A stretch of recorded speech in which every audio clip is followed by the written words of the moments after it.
Bisa nggak kita meramalkan gerhana matahari total jauh sebelum waktunya? Bisa nggak? Bisa ya? Bisa. Dengan apa coba? Dengan perhitungan. Perhitungan apa? Ya, matematik. Matematik. Ya. Nah sekarang perhitungan matematik di mana dilakukannya? Ya, di kepala. Pikiran. Ya. Nah sekarang bayangkan kalau alam tidak berjalan sesuai dengan hukum-hukum apa matematik itu, apa bisa ketemu ramalan itu?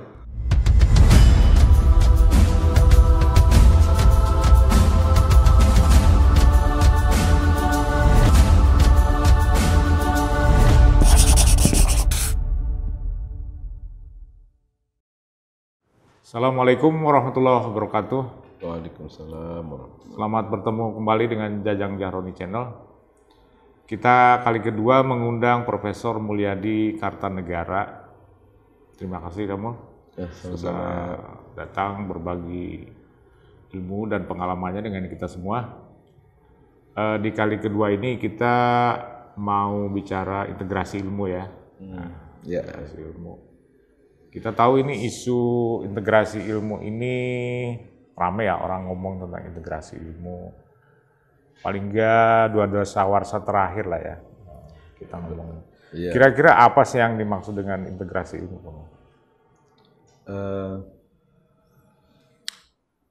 Ya sebenarnya sih integrasi antara ilmu agama dan ilmu-ilmu kita bilang umum ya.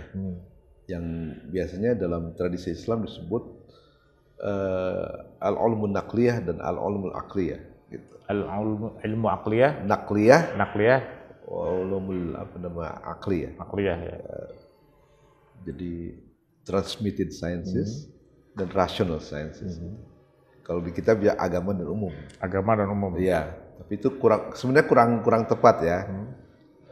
Tetapi saya kira al-ulmun naqliyah dan al-ulmul aqliyah itu yang lebih tepat ya. Itu dipakai oleh Ibnu Khaldun dalam Aqliyah dan nakliyah.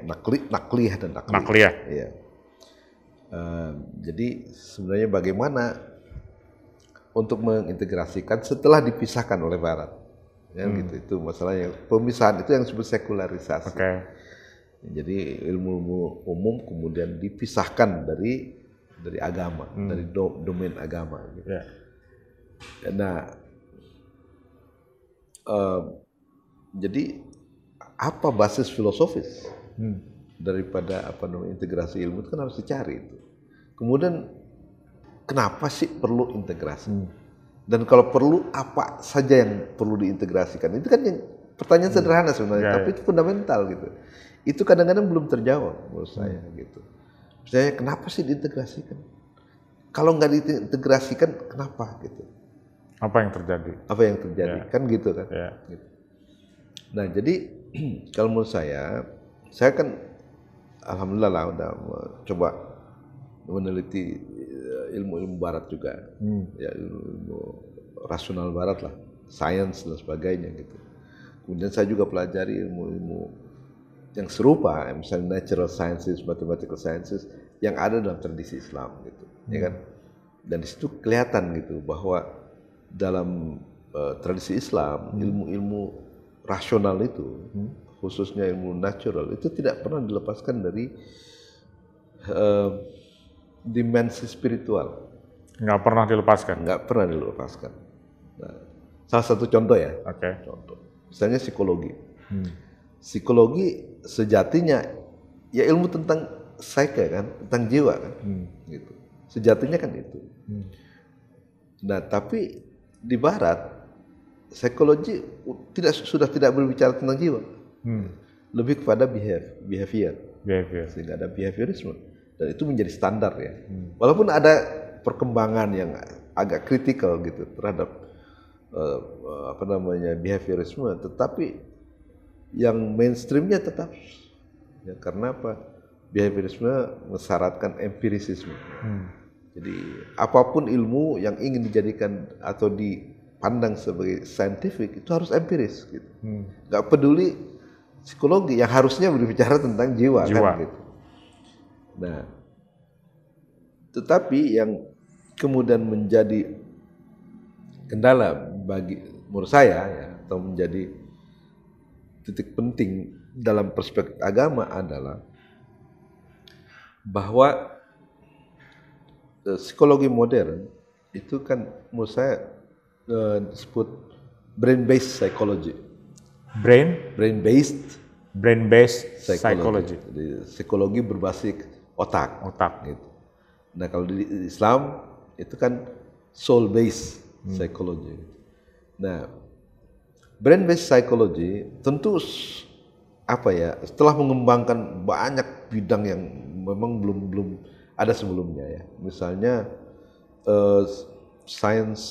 neuroscience itu kan meneliti bagaimana sistem saraf itu berperan sangat ya terhadap tingkah laku manusia dan sebagainya. Itu tidak pernah ada penelitian yang begitu hebat kecuali yang dilakukan oleh behaviorisme.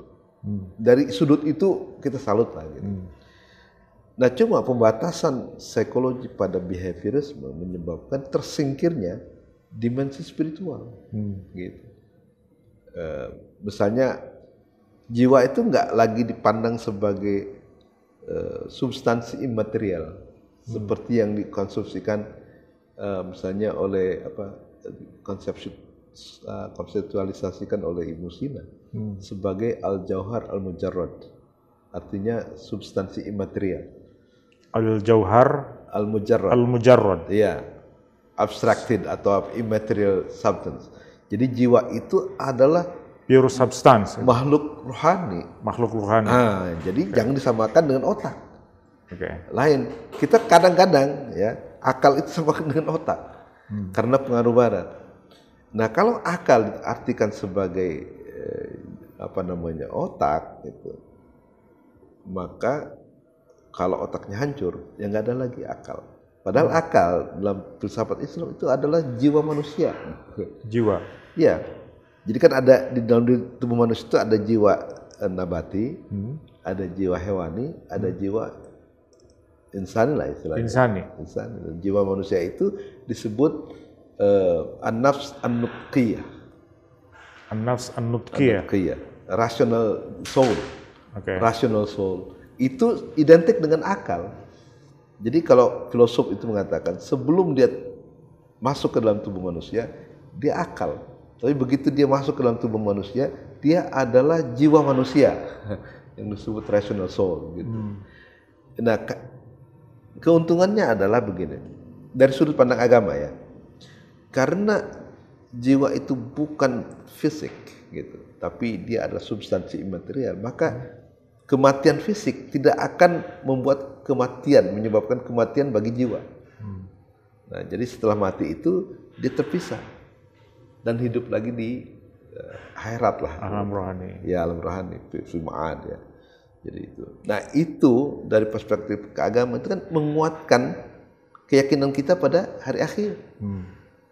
Nah, kalau behavioris tidak begitu. Behavioris mengatakan yang disebut jiwa itu adalah fungsi neurologis otak. Jadi kalau otaknya mati, otomatis nggak ada yang survive. Nggak ada. Nah, sekarang kalau kita yakin bahwa nggak ada yang survive, apa coba artinya percaya pada hari akhir? Nggak ada. Nah di situ sebenarnya menurut saya psikologi itu kemudian meruntuhkan pilar-pilar keimanan kita, terutama kepada hari akhir dan akhirnya kepada Tuhan juga kan gitu. Nah jadi saya melihat di situ ada bahaya. Tapi kalau misalnya studi empirisnya bagus ya. Perlu kita kaji, perlu kita itu.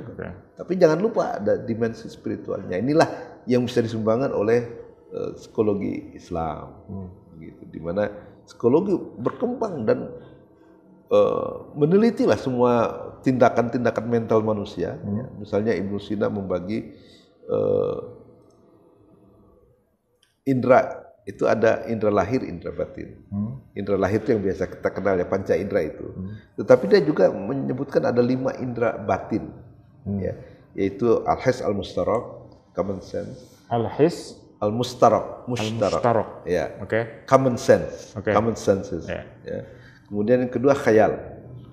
Khayal itu bukan imajinasi, khayal itu adalah citra, gambar yang kita preserve setelah melihat benda-benda. Misalnya saya lihat buku, itu bukunya nggak ada kan di sini cetak. Nah itu dia khayal. Khayal. Jadi saya melihat Prof. Jajangnya pergi, masih ada tuh gambar wajahnya. Nah itu namanya khayal. Disebut retentive faculty, kemampuan untuk melestarikan ya. Nah itu. Tapi kemudian juga ada mutakhayilah. Nah mutakhayilah ini yang imajinasi. Nah, jadi image itu bisa diotak-atik sehingga menimbulkan satu gambaran yang fantastik ya, misalnya kuda terbang sebagainya gitu. Nah, itu namanya imajinasi. Kemudian ada wahmun, estimative faculty, di mana misalnya seekor hewan itu bisa menaksir bahwa serigala itu berbahaya. Hewan ya, termasuk manusia juga gitu. Jadi apa namanya? Wahmun. Estimative faculty, estimation lah. Jadi penaksiran gitu. Kemudian misalnya makanan itu kemudian dikonsumsikan sebagai positif gitu. Dan wahmun ini akan menentukan gerak manusia. Kalau menurut wahmun itu berbahaya, maka kita akan menghindar. Tubuh kita akan didorong away dari objek itu. Tapi kalau menurut estimasi kita itu menguntungkan, ya kan, misalnya lagi lapar ada makanan tulisan gratis gitu, kemana akan didorong tubuh kita? Ya ke sana gitu. Nah itu kemudian menimbulkan dua nafsu syahwat yang itu akan mendorong kita kepada objek, kemudian nafsu ghadabiyah atau amarah. Itu akan menarik kita jauh dari objek. Gitu. Jadi itu ada 5 panca. Kemudian yang terakhir quwwatul hafizah, memori. Memori ini yang kemudian melestarikan, misalnya mungkin anak kecil nggak tahu kalau api itu bahaya. Tapi begitu megang panas, itu dilestarikan tuh oleh memori. Al-quwah al-hafizah. Ya, kekuatan. Quwwatul hafizah, memori. Hafiz kan, menghafiz. Ya. Nah itu yang melestarikan tadi bahaya, sehingga dia tidak akan mengulang lagi menyentuh api. Itu Ibnu Sina itu? Ibnu Sina ya? Baik dalam An-Najat maupun Asy-Syifa. Itu sudah sedemikian maju sebenarnya. Dan bagi dia itu punya fungsi. Ya. Apa itu bukan behavior juga? Bagian dari behavior? Bukan? Ya behavior juga, tapi maksudnya sumbernya bukan fisik. Sumbernya bukan neuro ya, bukan saraf, tetapi itu bagian daripada jiwa manusia. Jadi indera itu sebenarnya bagian manusia. Jadi kalau menurut psikologi Islam, yang melihat itu sebenarnya bukan mata. Yang melihat bukan mata. Yang melihat itu jiwa. Cuma jiwa perlu mata untuk mengenali benda-benda fisik. Karena benda fisik harus dicerap melalui organ fisik. Tapi yang benar-benar melihat itu adalah jiwa, bukan mata. Mata itu alat saja. Alat saja gitu. Bisa ada mata tapi jiwanya nggak ada, nggak bisa melihat. Ya, jadi seperti itu ya. Orang mati punya mata juga ya. Punya mata, punya telinga kan. Nah, jadi seperti itu. Nah, karena apa? Kalau menurut para filosof ya, kita bisa mengetahui sesuatu hanya apabila antara subjek dan objek itu ada kesamaan. Misalnya, objek fisik itu tidak bisa langsung dicerap oleh organ spiritual. Dia harus melalui organ fisik juga. Suara, bentuk, warna sebagainya itu harus dicerap melalui indera. Indera lahir ya kan, karena tapi manusia juga bisa berpikir tentang hal-hal yang abstrak. Bisa nggak? Bisa. Nah, padahal benda abstrak itu ya harus dipahami oleh yang abstrak. Ya. Karena kan harus tadi ada kesatuan itu kan. Kalau kita mengenal benda fisik harus ada organ fisik. Kalau kita mengenal yang non fisik itu harus ada organ non fisik gitu. Dalam diri manusia. Kalau enggak bagaimana bisa kita mengenal? Nah, karena kenyataan bahwa manusia bisa memahami yang abstrak, padahal yang abstrak hanya bisa dipahami oleh yang abstrak, maka itu menunjukkan bahwa di dalam diri manusia ada sesuatu yang abstrak. Itulah disebut jiwa. Ya. Nah, itu pembuktian adanya jiwa oleh Al-Amiri dalam kitab Al-Amad Al-Abad. Gitu. Jadi itu yang membedakan antara psikologi Islam dengan psikologi Barat. Ya, jadi Barat hanya kembali sejauh itu cara kerja neuron dalam otak manusia. Ya, gitu. Nah di Barat itu juga telah mengalami ini ya, degradasi ya. Jadi dulu tuh Plato masih menganggap bahwa jiwa itu beda dengan tubuh. Jiwa itu seperti penunggang kuda dan tubuh itu seperti kudanya. Gitu. Jadi dia adalah agen dan kuda adalah pasien. Ya, jadi pelaku dan penerima pelakuan itu. Jadi masih dibedakan antara soul dengan body. Tapi kemudian pada abad ke-17 René Descartes itu menyebutnya mind. Jadi ada mind and body relation kan, seperti itu. Mind itu tentunya lebih rendah lagi daripada jiwa ya. Kalau jiwa itu udah abstrak banget lah. Kalau mind itu masih ada hubungannya dengan otak nantinya gitu. Nah kemudian Sigmund Freud menyebutnya consciousness, kesadaran. Kesadaran. Alam bawah sadar gitu ya? Iya ada subconscious. Itu lebih rendah lagi? Itu udah hubungannya dengan tubuh dan tubuh itu sangat erat sekali gitu. Tapi yang itu yang dimaksud degradasi itu? Itu dari Plato yang percaya sama jiwa. Iya, terus ke mind. René Descartes. Mind. Terus Sigmund Freud. Consciousness dan consciousness. Kemudian yang terakhir itu adalah John Watson dan Skinner dalam behavior. Itu behavior gitu? Nah, dia mengatakan bahwa yang disebut jiwa itu adalah fungsi neurologis otak. Ini yang dimaksud dengan sekularisasi. Itu sekularisasi. Jadi bagaimana yang spiritual aspek-aspek spiritual disingkirkan gitu dari arena ilmiah itu.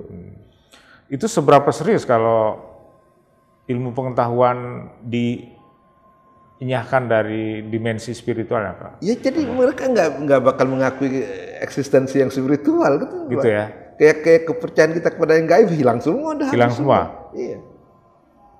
Nggak relevan. Nggak relevan ya? Karena menurut mereka nggak ada. Tapi bayangkan kalau itu yang kita terapkan, segala istilah-istilah yang dalam Al-Quran, misalnya kolbun, ya fuad, ya kan, kemudian sir, asr dan sebagainya, nggak ada tempat dalam psikologi, ya kan? Itu artinya meruntuhkan semua tradisi, termasuk juga otoritas wahyu. Di situ sudah saya melihat bahayanya di situ. Kalau kita masih mau memakai agama artinya agama sebagai sumber penjelasan, itu sebenarnya kita punya manusia kan punya pilihan. Sebenarnya kalau mau mudah ikutin aja Bang. Jangan peduli. Tapi kan saya nggak bisa begitu kan. Sebagai seorang religius, saya juga ingin gitu. Maksudnya agama itu punya peran di dalam penjelasan. Karena gini ya, kalau memang realitas itu hanya fisik belaka, mereka yang benar. Tapi kalau misalnya realitas itu ada fisik dan non fisik, kemudian hanya di apa ya, istilahnya hanya deal with yang fisikal, berarti kan separuh itu ada distorsi realita. Kan gitu. Nah, kita termasuk orang yang percaya bahwa realitas itu ada yang fisik dan non fisik. Ada yang gaib, ada syahadah kan. Nah, itu yang harus kita integrasikan sebenarnya. Jadi menurut saya pilihan bagi kita. Kalau mau sekuler ya bisa aja sekuler gitu. Tapi ya akibatnya banyak ilmuwan-ilmuwan yang dari agama kemudian menjadi ateis kan. Iya, misalnya Laplace, kemudian Darwin, kemudian Sigmund Freud, Emil Durkheim. Itu semua dulu religius, tapi atas nama dan mengikuti prosedur ilmiah mereka jadi ateis gitu. Kalau itu kemudian kita terapkan, apa nggak mungkin bahwa kita akan menjadi ateis? Jadi sekarang orang yang belajar psikologi itu kayak apa namanya, berada di dua dunia yang berbeda gitu ya.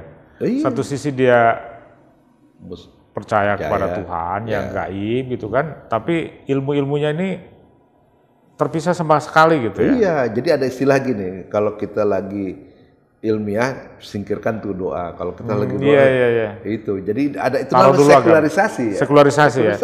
sekularisasi yang sebenarnya ditentang oleh banyak agama ya. Oh iya, tentu saja. Itu? Karena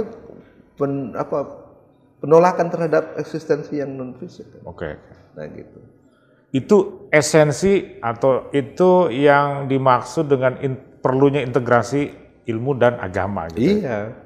Artinya gini, apakah kita mau ngikutin barat saja? Nah, kalau istilah kasarnya kan dalam Al-Qur'an dikatakan faman safal yakfur faman safal yu'min. Kalau yang mau kafir, manusia itu bisa kafir. Yang mumin. Nah, orang Barat memilih kafir. Maka apakah bisa diharapkan dari yang memilih kafir itu membangun membangun ilmiahnya dari perspektif agama? Ya. Karena mungkin. Kamu, ilmu psikologi misalnya kan, dalam ilmu atau metodologi ilmu itu kan dikenal dengan pengukuran. Behavior manusia itu kan bisa diukur, kan? Nah kalau yang tadi disebut itu bisa diukur nggak? Ya kita tergantung ngomong apa. Kan dalam Islam itu ada al-ulumun tabi'iyah, natural sciences, yaitu deal with dengan apa? Dengan benda-benda fisik. Tentu ada ukurannya. Dan sebenarnya metode ilmiah yang disebut induksi itu berasal dari Muslim. Disebutnya tajribi, metode tajribi. Itu Muslim yang pernah melakukan. Jadi eksperimennya itu dilakukan orang Muslim dulu. Iya kan? Nah, misalnya dulu Yunani itu lebih banyak spekulasi, ya kan? Nah, itu diperbaiki oleh orang Islam. Misalnya teori direct vision, ya, tentang penglihatan. Itu Ibnu Haytham itu pionir itu optik modern. Direct vision. Ya. Teori siapa itu? Ibnu Haytham. Iya. Apa maksudnya direct vision? Film manazir. Jadi pertanyaannya bagaimana kita bisa melihat? Ya. Gitu. Nah, ada dua teori sebelumnya katanya. Yang satu adalah bahwa mata kita memancarkan cahaya sehingga kita bisa melihat. Itu. Yang kedua, bukan mata yang mengeluarkan cahaya, tapi benda itu memantulkan cahaya kepada mata kita. Itu kata Ibnu Haytham, itu dua teori yang hampir nggak bisa didamaikan lah gitu. Sampai kemudian dia melakukan eksperimen di tempat gelap. Nah, ya kan? Jadi ternyata kalau ada benda tapi di tempat gelap kita nggak bisa melihat. Tapi begitu dikasih bolong cahaya kita melihat. Mana yang benar ya kemudian? Teori mana yang benar? Akhirnya dia yang menemukan teori yang benar. Itu Ibnu Haytham. Apa teorinya? Ya, bahwa kita melihat benda itu kalau ada cahaya yang dipantulkan kepada mata, bukan sebaliknya. Bukan mata yang memancarkan cahaya seperti kata Aristoteles. Ya, jadi ada yang disebut extramission itu. Extramission itu kita yang mengeluarkan cahaya gitu. Tapi yang benar adalah yang tadi. Ada cahaya ke mata. Buktinya kalau misalnya kita ada mata, ada benda tapi nggak ada cahaya nggak bisa melihat. Itu dilakukan oleh Ibnu Haytham dan itu bapak optik gitu. Nah, tapi keuntungannya adalah dengan penelitian itu dia bisa menemukan kamera obscura. Ibnu Haytham. Ya, yang bayangan terbalik itu. Dan itu adalah prototip daripada kamera. Iya, dia juga menemukan parabola, dia banyak sekali ini kontribusinya gitu. Dan itu orang Islam yang melakukan itu gitu. Jadi kalau untuk ilmu-ilmu alam, ya mereka punya metode tajribi tadi, experimental method gitu. Itu yang kemudian diteruskan oleh Barat.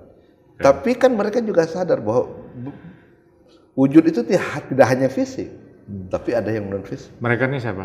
Ya orang-orang Muslim. Oke, orang Muslim. Ya, iya kan. Jadi misalnya matematik, ya kan. Saya tanya, objek matematik itu fisik atau bukan? 1, 2 fisik bukan? Iya. Bukan kan? Bukan. Tapi ada nggak? Ada. Empiris nggak? Jadi matematik ilmu bukan? Kan akhirnya ke situ kan? Ya. Objek matematik itu nggak empiris. Tapi bukan karena tidak empiris kemudian dikatakan tidak ada. Ya. Kalau kita lihat perkembangan fisika modern ya dari Copernicus, Kepler, kemudian Galileo, kemudian Newton, itu mereka sangat percaya kepada eksistensi matematik, terutama geometri. Jadi bahkan dia mengatakan bahwa sebenarnya benda-benda fisik itu munculnya dari bentuk-bentuk geometri itu. Nah, ada yang mengatakan bahwa itu alamiah saja, tapi Newton mengatakan bentuk geometri itu Tuhan yang menciptakan. Jadi sebelum Tuhan menciptakan alam, itu dibentuk juga geometrinya itu. Sehingga kemudian alam itu seperti keluar dari bentuk geometri itu. Dan mereka percaya sekali. Newton ini sangat percaya sekali bahwa matematik itu real gitu. Sehingga kemudian mengatakan bahwa indera ini kadang-kadang malah bohong gitu ya kan. Bentuk-bentuk geometri misalnya lingkaran. Ya. Lingkaran dan sebagainya itu kita yang namanya celestial bodies itu kan orbit. Celestial bodies. Celestial bodies. Ya, benda-benda angkasa. Benda-benda angkasa. Gitu. Itu kan banyaknya ini melalui orbit yang disebut falak gitu kan. Gitu. Dan orbit itu sudah sangat fix gitu. Ya kan? Sehingga kemudian fisika nampaknya nggak bisa dipahami kecuali kita memahami bentuk-bentuk geometri itu. Bentuk-bentuk geometri itu sudah ada sebelum benda fisiknya gitu. Ya artinya benda-benda fisik itu dikendalikan oleh itu, oleh bentuk-bentuk geometri itu. Jadi geometri lah yang membentuk dunia fisik itu. Nah sekarang pertanyaannya, kalau kita hanya empiris itu nggak kelihatan. Bentuk-bentuk geometri itu nggak kelihatan. Tapi bisa ada reasoningnya. Misalnya begini ya, bisa nggak kita meramalkan gerhana matahari total jauh sebelum waktunya? Bisa nggak? Bisa ya? Bisa. Dengan apa coba? Dengan perhitungan. Perhitungan apa? Ya, matematik. Ya. Nah sekarang perhitungan matematik di mana dilakukannya? Ya, di kepala. Pikiran. Ya. Nah sekarang bayangkan kalau alam tidak berjalan sesuai dengan hukum-hukum matematik itu, apa bisa ketemu ramalan itu? Ya. Nggak bisa. Ketemunya ramalan karena memang alam itu berkembang sesuai dengan hukum-hukum matematik. Jadi hukum matematik itu walaupun tidak fisik itu benar-benar nyata. Nah itulah sebabnya mengapa ahli fisika itu harus mempelajari matematik. Bahkan dari rumus-rumus matematik itu bisa ditemukan rahasia alam kan. Seperti itu. Nah sekarang secara epistemologi, dia kan tidak empiris. Tapi apakah selalu yang tidak empiris itu kemudian tidak nyata? Tidak real. Ternyata mereka membuktikan bahwa itu nyata gitu. Cuma ya kalau Newton masih beragama, jadi dia bilang Tuhanlah yang menciptakan bentuk-bentuk itu gitu. Yang begitu sempurna lah istilahnya. Coba aja misalnya bumi mengelilingi matahari itu persis nggak lebih dari 1/1000 detik setiap tahunnya. 30 berapa tuh? 365, sekian lah gitu. Atau 364, sekian. Itu kalau Umar Khayyam itu sampai digitnya tuh sampai ada miliaran gitu. Untuk menunjukkan akurasinya gitu.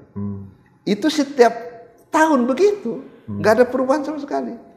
Maka di dalam fisika ada yang disebut konstanta. Ya kan, konstanta itu ya hampir nggak boleh menyimpang 1 nanometer atau gitu kan. Nanometer itu kan 1 meter dibagi 1 miliar gitu. Itu nggak boleh lebih cepat. Misalnya kalau di kurun waktu 1 detik atau 1 nanometer atau kalau jarak nggak boleh. Kalau itu hancur alam semesta. Inilah yang disebut the fine tuning. Iya, fine tuning. Jadi alam itu di tune ya, ditala sedemikian halus sehingga dia bisa berjalan seperti ini. Kalau itu 1 gagal aja sudah.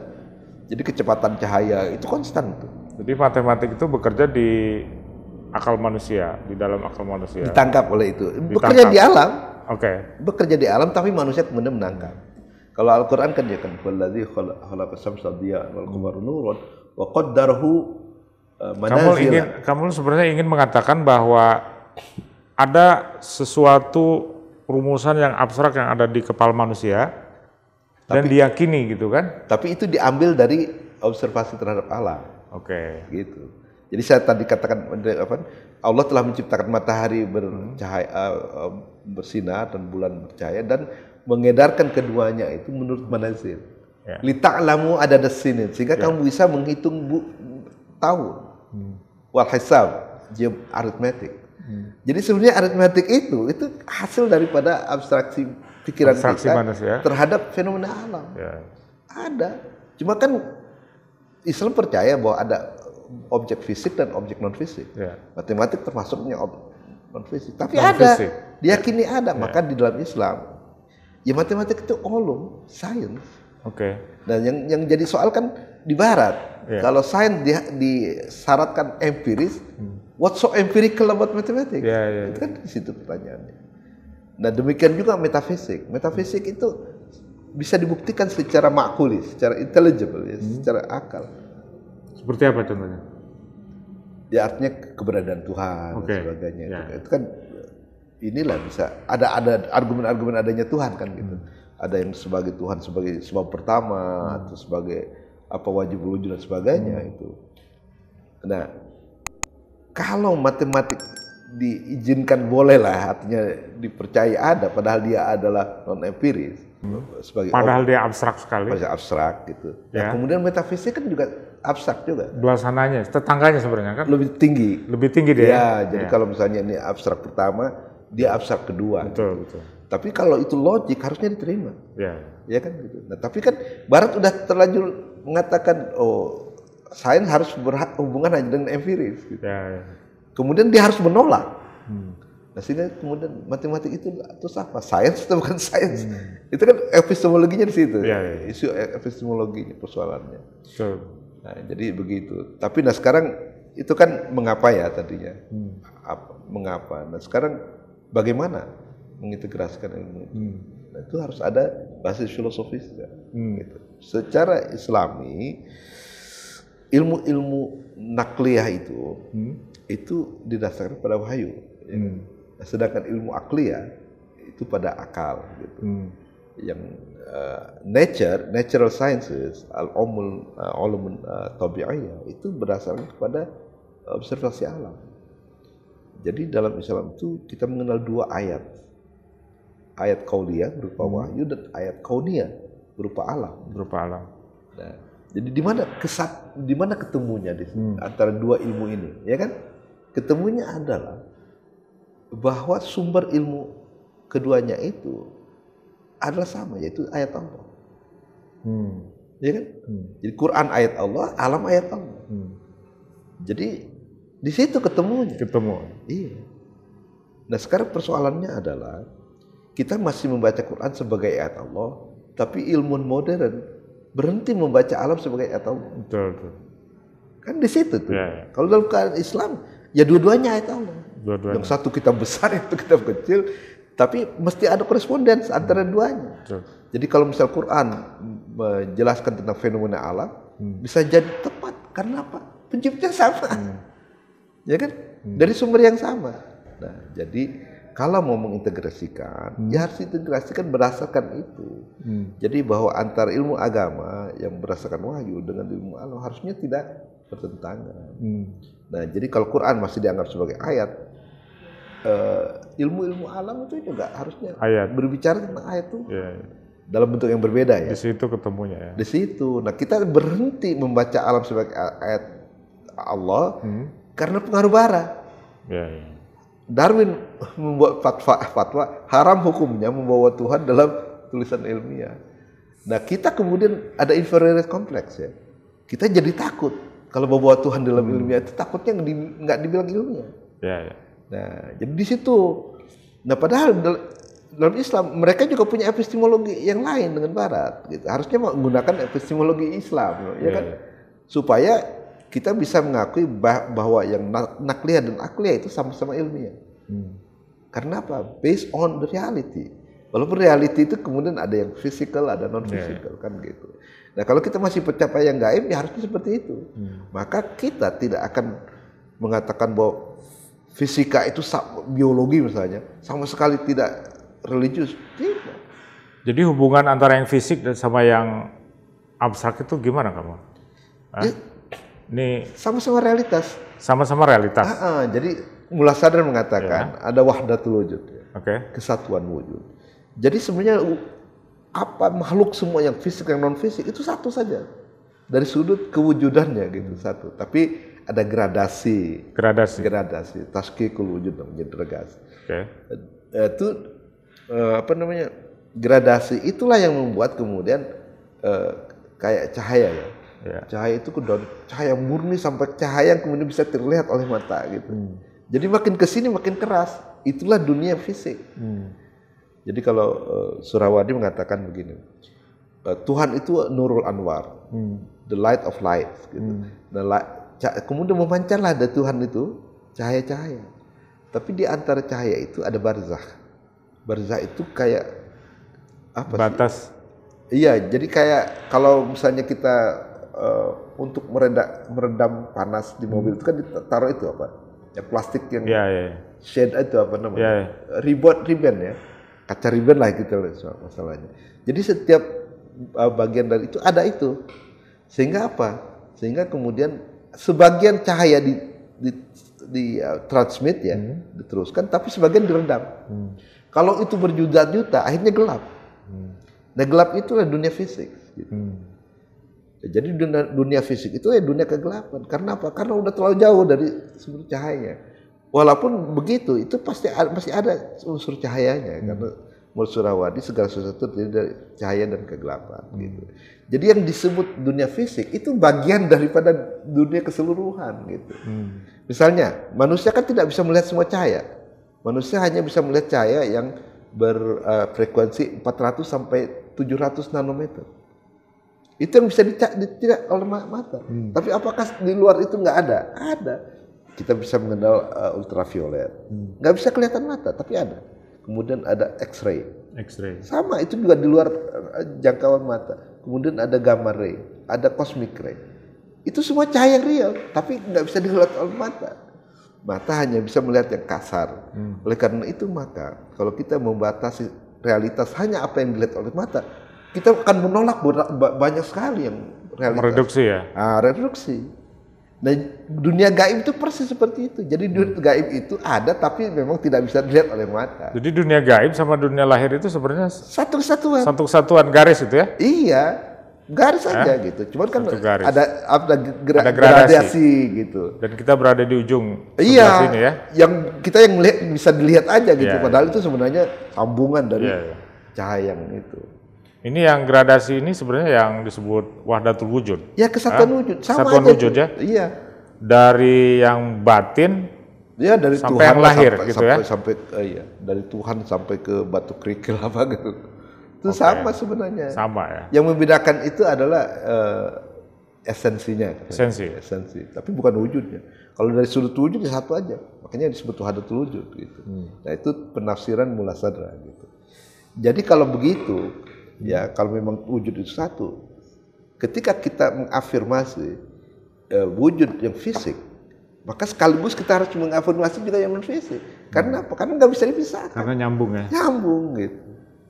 Wal awal wal akhir wal zahir wal batin. Iya betul. Tuhan tuh yang zahir juga. Ya, yang zahir juga. Ya. Jadi kalau kata Rumi, alam zahir itu adalah God in disguise. Tuhan dalam penyamaran. Jadi nggak bisa dipisahkan juga dari realitas Tuhan. Alam fisik ini. Kenapa misalnya alam semesta itu luas? Ya untuk menunjukkan kebesaran Allah. Ya kan? Kalau ciptanya aja udah begitu besarnya, nggak mungkin penciptanya lebih kecil, ya kan? Kenapa langit tinggi? Ya untuk menunjukkan ketinggian Tuhan, gitu kan?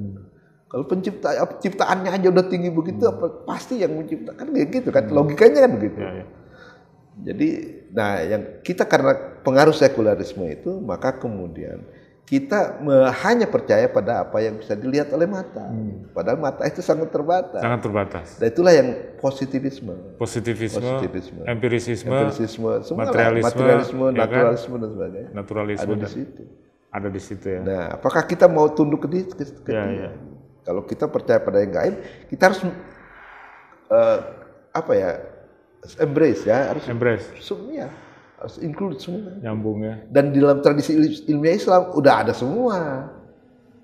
Misalnya dalam As-Sifa, Ibnu Sina itu ya bicara ya logika,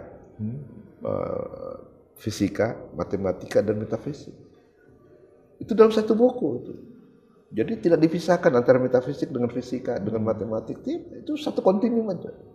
Satu kesatuan. Jadi dari awal ya, diawali dengan fisika ya. Fisika itu ya ada 8 cabang. 8 cabang. Satu astrofisik yang disebut as-sama wal alam. Kemudian ada meteorologi yang membahas antara benda yang ada antara langit dan bumi. Ya, al-asarul uluwiyah namanya. Kemudian baru ke bumi itu ada fisika, Robert, ya, yang membahas tentang bentuk, materi, gerak, ruang dan waktu. Gitu. Kemudian ada lagi bagian dari fisika itu yang disebut al-kaun wal fasad, kejadian dan kehancuran. Gitu. Baru kemudian mineralogi yang bicara tentang logam dan batu-batuan, kemudian botani bicara tentang tumbuhan. Tapi bukan hanya fisiologinya, tapi psikologinya juga. Karena diyakini bahwa tumbuhan punya jiwa. Tidak terlihat, tapi efeknya ada. Ya. Bisa mencerap makanan, bisa tumbuh, bisa bereproduksi. Kemudian ada jiwa hewani, zoologi. Nah, itu bukan hanya fisiologinya, tapi juga psikologinya. Percaya bahwa ada jiwa yang kemudian mempunyai semua kecakapan yang ada dalam tumbuhan, tapi ditambahkan kepadanya indera, penginderaan dan gerak, gitu, yang tidak dimiliki oleh tumbuhan.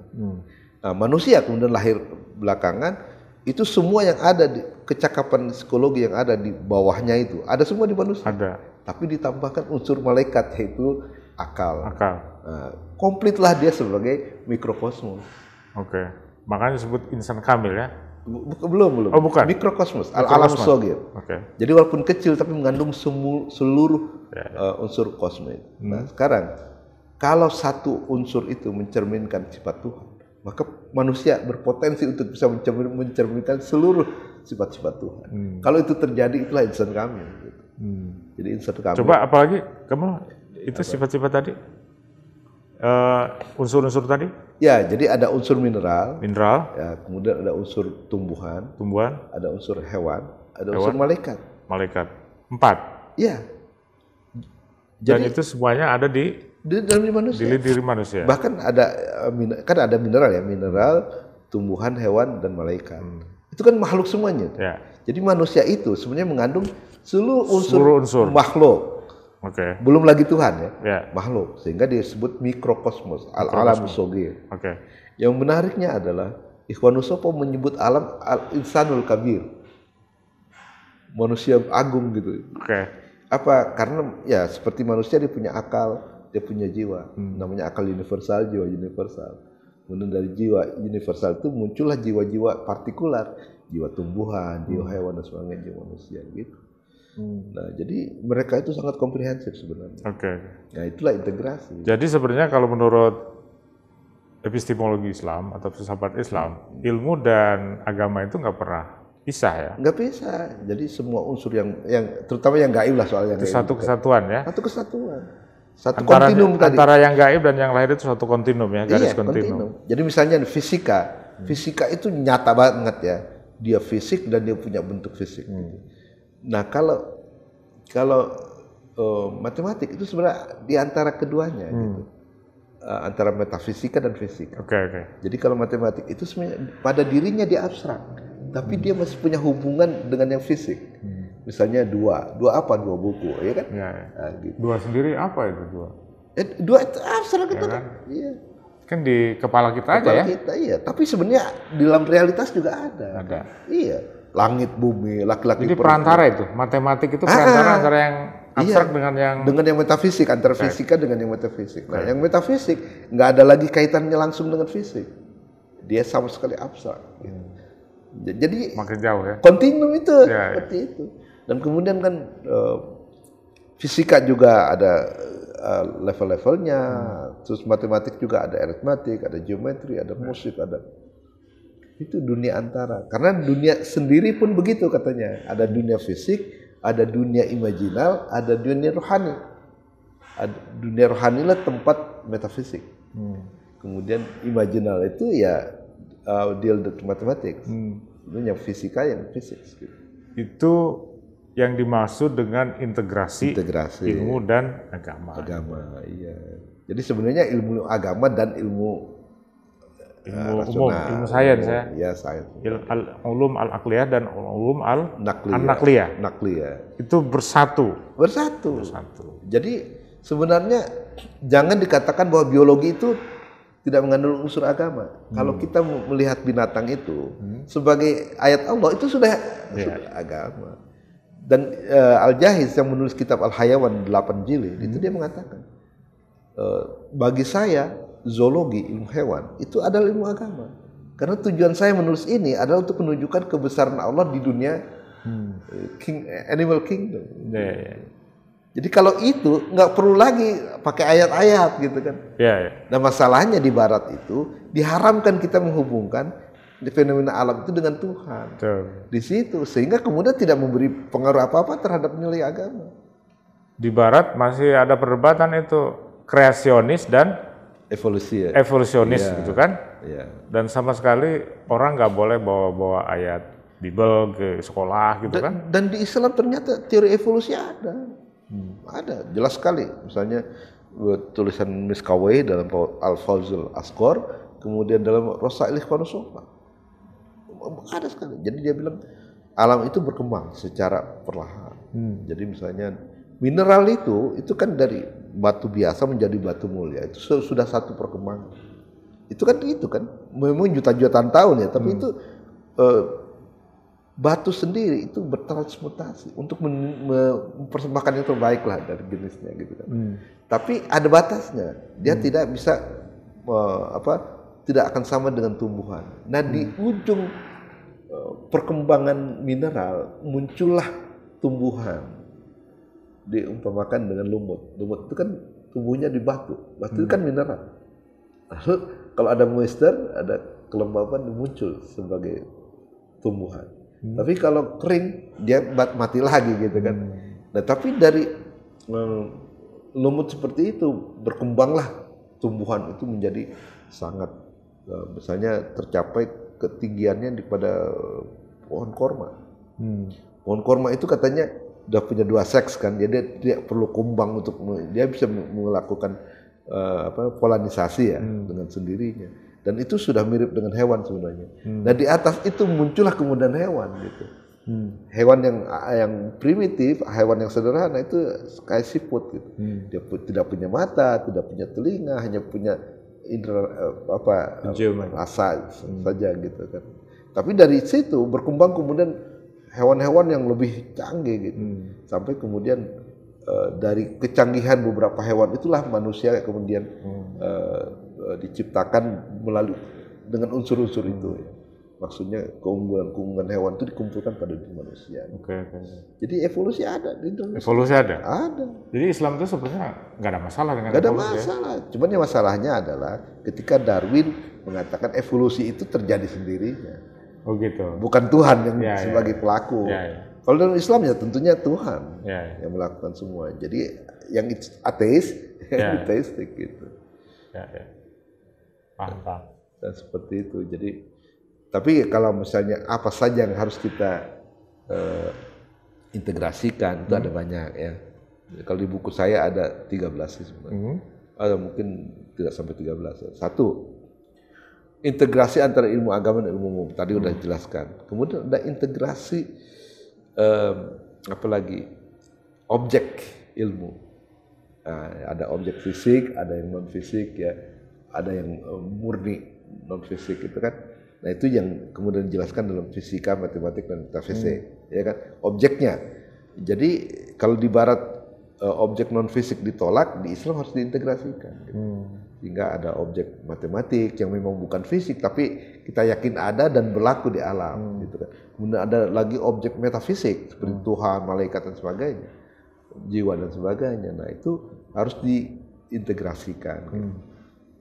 Tapi tidak harus bertentangan, tidak harus dipertentangkan gitu. Itu kontinum aja tadi. Kontinum gitu. ya. Nah, kemudian sumber ilmu. Nah, di Barat sumber ilmu itu kan observasi aja ya. Observasi. Kenapa? Dia batasi objek ilmunya pada bidang-bidang empiris yang memang bisa diobservasi. Dalam Islam kan tidak semua objek empiris. Oleh karena itu maka kemudian sumbernya harus ada lagi gitu, bukan hanya indera, tapi misalnya akal. Akal juga hebat ya, lebih daripada indera, tapi juga ada batas. Maka ada hati. Maka sumber ilmu itu ada 3 dulu Islam. Ya, mungkin di Barat ditolak.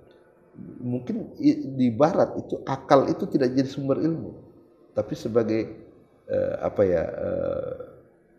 judge ya untuk apakah observasi sudah benar atau tidak gitu. Tapi tidak dianggap sebagai sumber ilmu yang mendatangkan ilmu. Tapi dalam Islam ya sumber ilmu juga. misalnya kemampuan akal manusia bertanya, itu kan kemudian menjadi sumber ilmu. Kan? Misalnya ada peristiwa, apa peristiwanya kan? Pertanyaan dari akal kan, maka muncullah jawaban. Oh, peristiwa apa namanya kecelakaan, misalnya kereta. Kemudian di mana, kapan, siapa, mengapa dan sebagainya kan? Itu akal menjadi sumber ilmu. Apalagi dalam Islam misalnya akal manusia bisa kontak dengan Jibril, menerima ide-ide umum yang sebagainya. Itu kan berarti akal sebagai sumber ilmu. Nah, tapi juga ada hati sebagai sumber ilmu melalui tadi ilham dan sebagainya, wahyu dan sebagainya. Gitu. Jadi harus diintegrasikan juga sumbernya. Kemudian metode ilmiah. Kalau metodenya, kalau objeknya itu fisik ya, metode ilmiahnya eksperimental, tajribi. Tapi kalau yang non fisik nggak bisa. Itu makanya ada yang disebut demonstratif method. Jadi ada demonstratif method, yaitu untuk tadi melakukan verifikasi untuk hal yang bersifat makuli. Makuli itu intelligible. Jadi ada mahsusat, itu adalah objek indera. Ada makulat, objek-objek akal. Itu juga ada ukurannya, yaitu logika, metode logika ya. Ada yang disebut demonstrative method, al-burhani, kemudian ada dialectical, jadali, ada retorik dan sebagainya. Nah itu adalah untuk mengukur keabsahan. Jadi bukan berarti bahwa pemikiran rasional itu random gitu, enggak. Ada patokan-patokannya. Sehingga ditemukannya logical fallacies misalnya, kesalahan logik itu berarti kesalahan prosedur gitu. Nah, jadi kalau yang empirik itu observasi. Kalau yang non empirik? Ya ada burhani. Tadi ya, burhani. Tapi juga burhani itu gimana sih prakteknya? Burhani itu sebenarnya gini, mengetahui yang belum diketahui dari yang sudah diketahui. Gitu.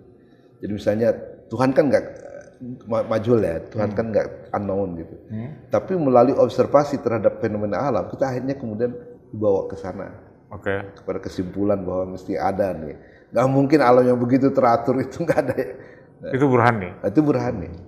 Tapi burhani itu juga ya seperti harus melalui silogisme kan. Misalnya semua makhluk yang hidup pasti mati. Saya makhluk hidup saya pasti mati. Nah itu Nah kalau irfani gimana? Kalau irfani itu yang melalui mukasyafah. Mukasyafah. Jadi ilmu itu bisa dilakukan dengan mukasyafah. Metodenya berbeda. Kalau mukasyafah itu kan yang penting kesucian hati. Gitu.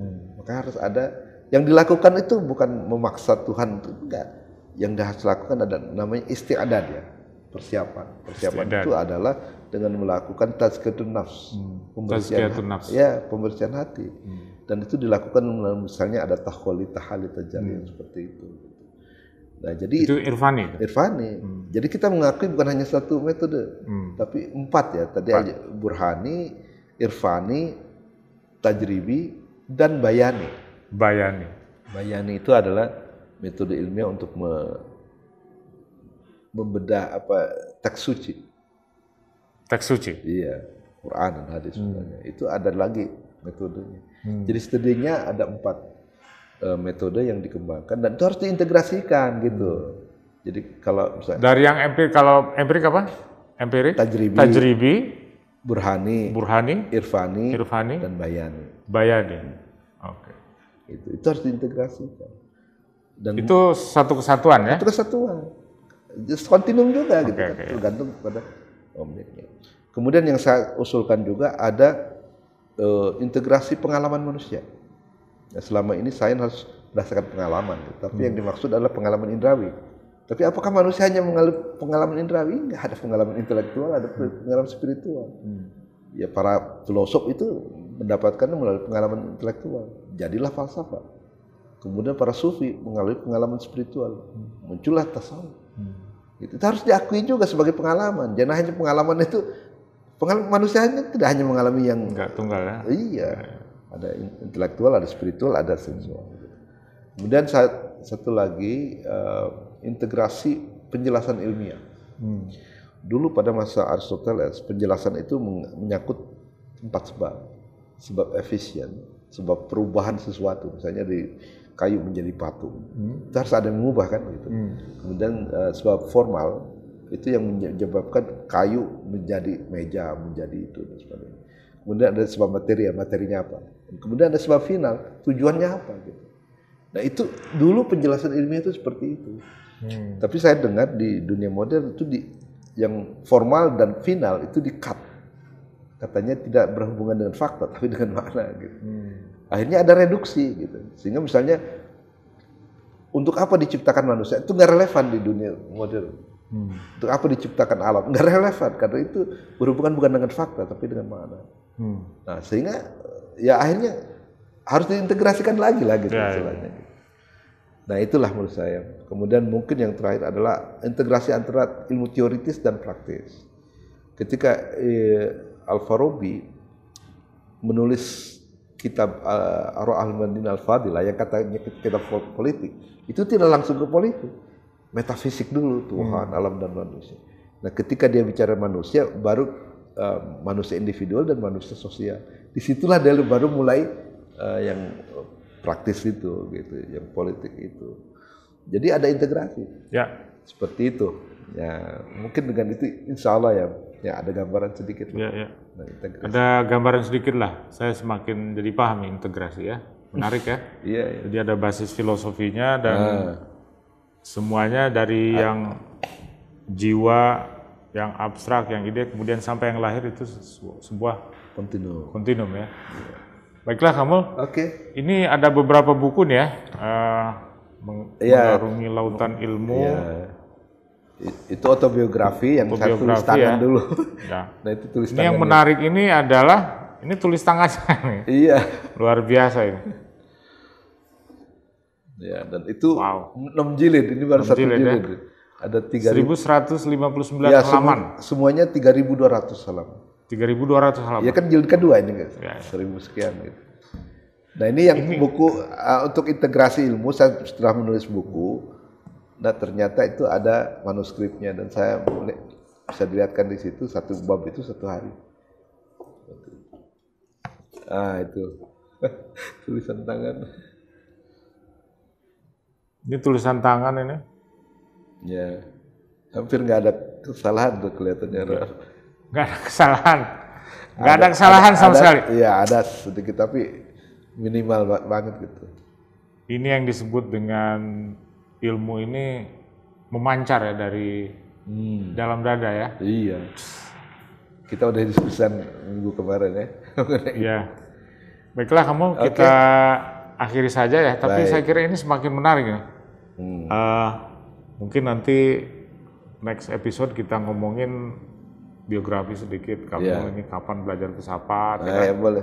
Mudah-mudahan minggu depan bisa kita sambung lagi dengan Profesor Mulyadi Kartanegara, alumni Ciputat, kemudian S2, S3 di UCLA ya. Di Chicago. Chicago.